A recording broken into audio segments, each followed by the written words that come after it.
Oh, good grief! Aren't you a little old to be here? I heard muttered from the back of the room.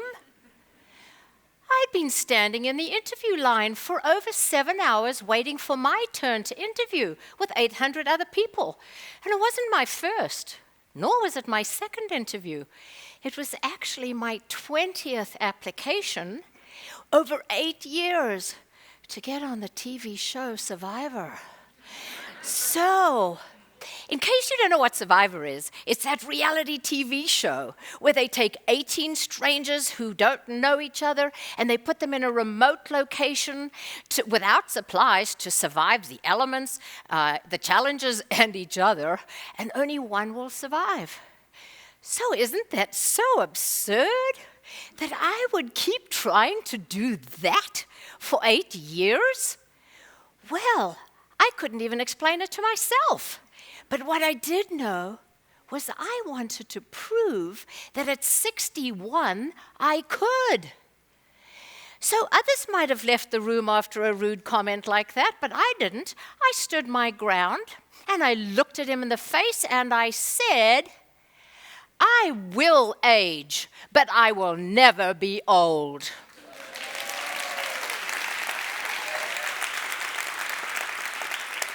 So, okay, then the interviewer said, he's clearly exhausted from a long day of interviews. Remember, 7 hours. And I had so hoped he wasn't over finding the correct candidate for that day.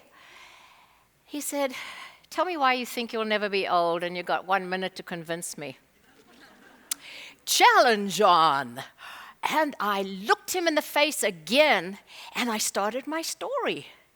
I said, last month, I was off the coast of South Africa, swimming in freezing cold water. And I was holding my breath as this gray shape came swimming towards me. And as it got closer and closer, I was spellbound by its black eyes that met mine. And it got a little closer and a little closer. And as it was about 6 inches from my face, it opens its mouth wide, revealing rows of razor-sharp teeth. And then this great white shark lurched and bit the reinforced cage protecting me from it. So this interviewer now was stepped away from the camera, and he was clearly intrigued by this old lady story. So I pressed on. And with other stories when I was 61, for example, rappelling off the top of Table Mountain, which is 4,000 feet up, and I'd never rappelled before.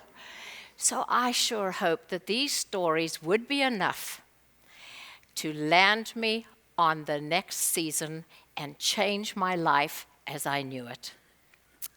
So 60,000 people apply to get on Survivor twice a year, and so had I.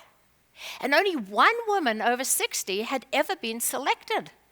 I wanted to be the second one, to prove that age should not be a barrier to doing what you think you're capable of doing. Well, I nailed that interview because my age was not a barrier. It was actually a benefit. And my age and my stories are what got me onto that very next season of Survivor, because Survivor was looking for an adventuresome granny. So, a few months later, I'm on Survivor in Africa with my tribe. And I thought, oh my gosh, I have made it. And then I looked around and I thought, oh my gosh, can I really do this? Of course, I'm thinking and not saying it to them. Can I really do this? Competing against all these others that have been selected? I was clearly much older than all of them. Would it be too much for me at 61? But I reminded myself that I had life experiences behind me. They didn't. I had prepared. And fueled with the passion that had got me this far, I could do it. So I was thinking about a few of my life experiences of myself facing challenges at different ages when I didn't allow age to be a barrier to reaching my goal. And the very first one that comes to mind was when I was only 3. So I was in my front yard in South Africa, looking up at this huge jacaranda tree. And my brother and cousins, boy cousins, my brother and boy cousins were up there, and they were chanting down at me, "You can't climb it." I so badly wanted to be up that tree. I wanted to join them, but I also wanted to prove them wrong. And then I heard my mother say, "Don't be absurd. That tree is too high and too big, and you're too small." Yeah, I was too small. The tree was too big, and the lowest branches were too high. So what I needed was a challenge. So I figured out a plan. I climbed on a wheelbarrow and asked the boys to help me. So with collaboration, I made it to my goal. At 22, I married Ron and moved away from South Africa to start a whole new life with him. I was working 40 to 60 hours a week as a nurse, mostly the off shifts so that I could be with our children. We were raising 3 daughters, and we moved 18 times. And it wasn't because we were in the witness protection program. This new life in America felt sometimes so exhausting and so overwhelming that there were several times I just wanted to run away and go back to South Africa. However, I faced every challenge, and 48 years later, look back on a life filled with love, an amazing supportive husband, has to be to support me, and amazing children, and experiences and opportunities that this country offered me. And it soon became me and home.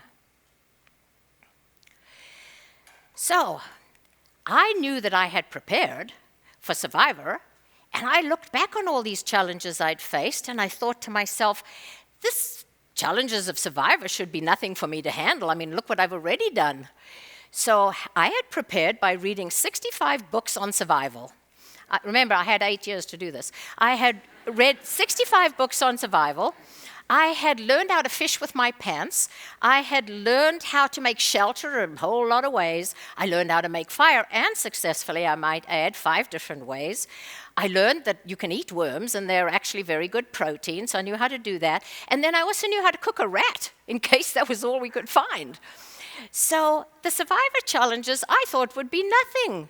I mean, being away from home for 7 weeks, nothing to eat particularly, only 1 bag of rice, 1 set of clothes, no privacy, living with strangers, cameramen following you all the time, and only 1 set of clothes.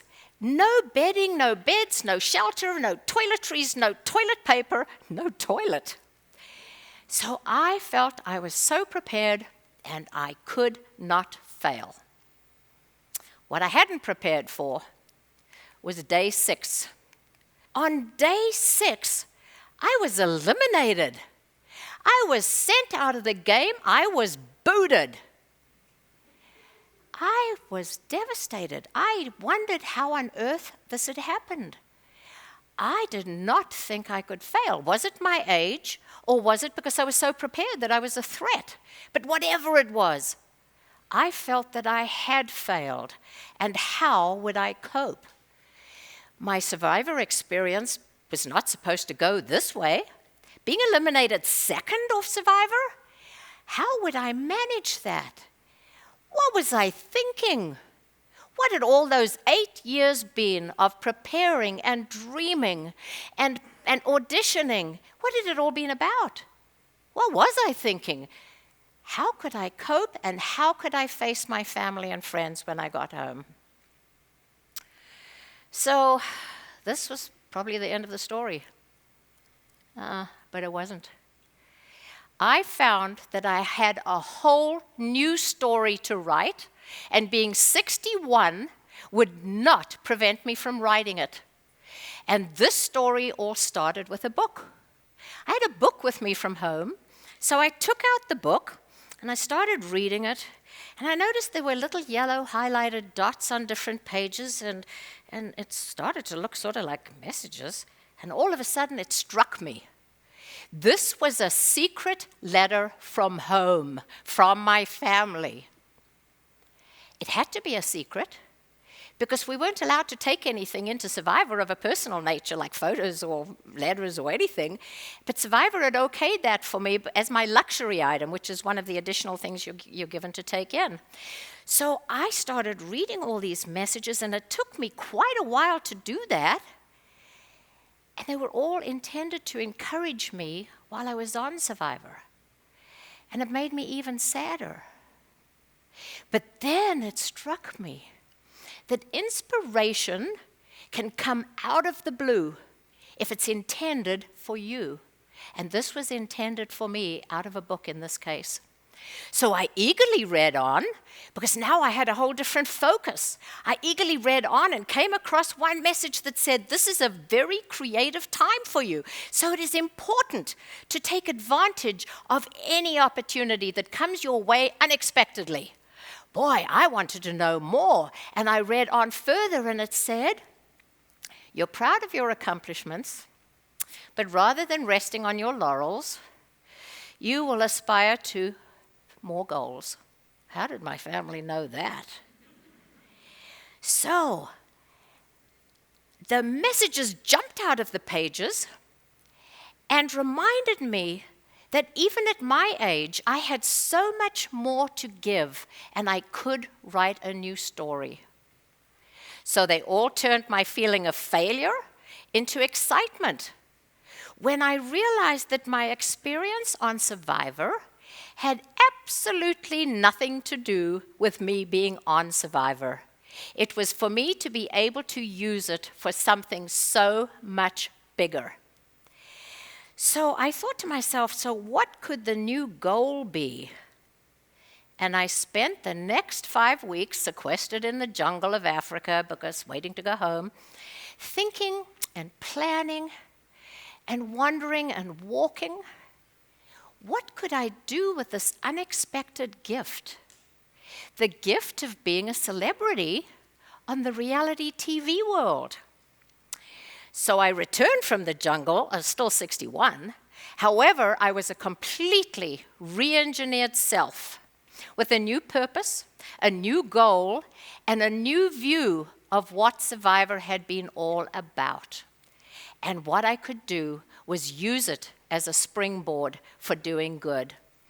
So when I returned, I started sharing with people what I wanted to do, how I wanted to leverage reality TV to do good for others. And I had to talk with people because I was going to need help. This was a big idea. So I was talking with people, and once again I heard from several, don't you think you're a little old to start something new? And this big? Challenge on. That was all I needed.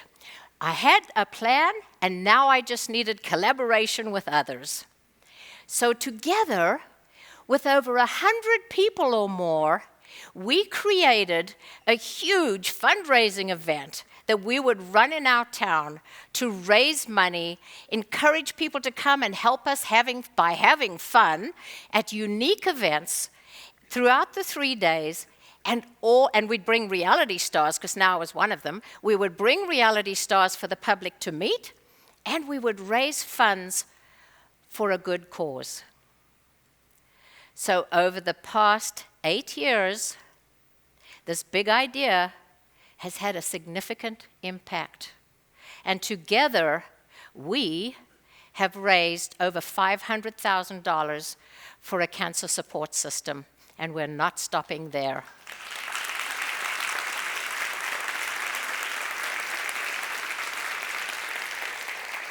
So, changing the assumption that age is a barrier to doing what you think you're capable of doing has to change, because people are achieving things much younger, as you heard this morning, much younger, and also we're living much longer. So why is age a barrier to doing what you feel you're capable of doing if you're able to draw from your talents and your pasts? Why? The only thing that might stop you is yourself. Because age is not a barrier. Harlan Sanders was 66 when he was facing financial disaster, when his restaurant, Sanders Cafe, was going to close. So what did he do? He took his past, he created his future as Colonel Sanders with finger-licking good fried chicken. And Malala was only 11 when she started campaigning for education for young girls in Pakistan. At 17, she was the youngest person ever awarded the Nobel Peace Prize for her continued passion and activism to improve the lives of other young girls.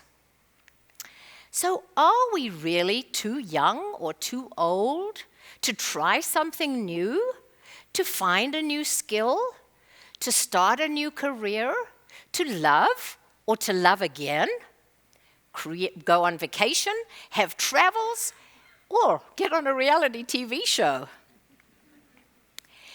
Age is not a barrier to doing what you're doing.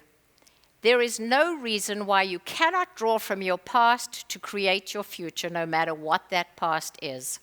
The only thing that might stop us is ourselves.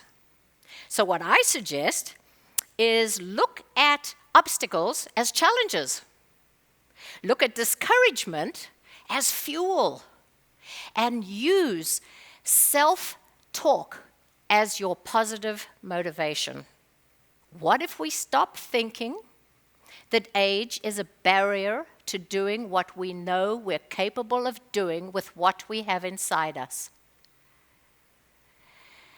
So, I don't encourage you. I challenge you all. You leave here today and you draw from your past, whatever it is. You use your talents and you create your future, that you were meant to live the life that was intended for you. I will age, but I will never be old.